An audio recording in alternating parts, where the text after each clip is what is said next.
So, as a parenting coach, I have worked with a lot of parents, obviously, from toddlers, parents with toddlers to teenagers to young adults. And some of the parents was very appreciative of how I could help them. And they would say things like, oh my gosh, you must be a perfect parent. I wish I could do that more like you. And I'm here to tell you that no, I am effective as a parenting coach because I am going through the same struggles that you are going through. Especially, I have a toddler and a teenager now. Every day is like an emotional roller coaster.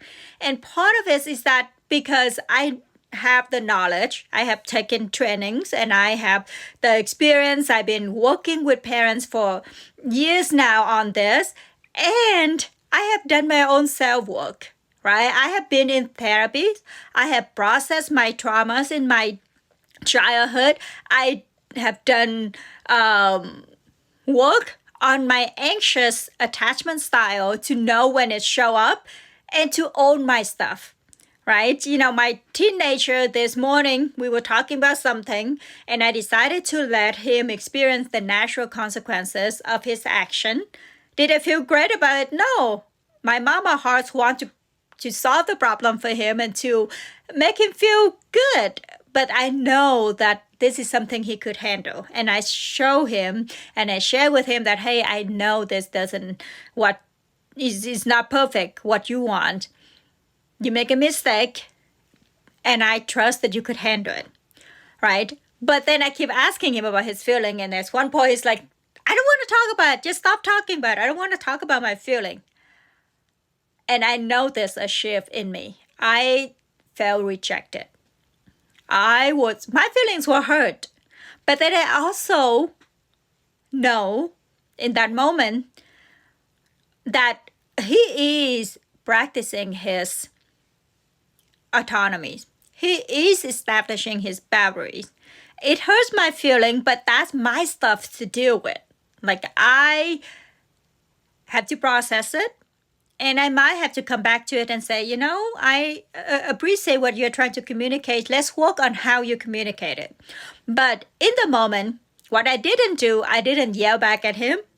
And I didn't give him the silent treatment, right? I still say, I love you. Have a wonderful day. I know I might be able to come back to it later. But first, I need to process it. I need to have clarity on what is my stuff to work on and what is his stuff that he could improve on. And then I need to strategize what would be the best way to invite cooperation from him. In essence, what is the most effective and beneficial for him, not for me, not to make me feel better, not to put my feelings on him as his responsibility. It is not. As a parent, I have to take full responsibility for my own feeling, right? So that is to say that if any of you are my clients out there and listen to this, I am going through this too. And I have to practice what I preach, what I work with you on, but also it's the beauty of it. Right?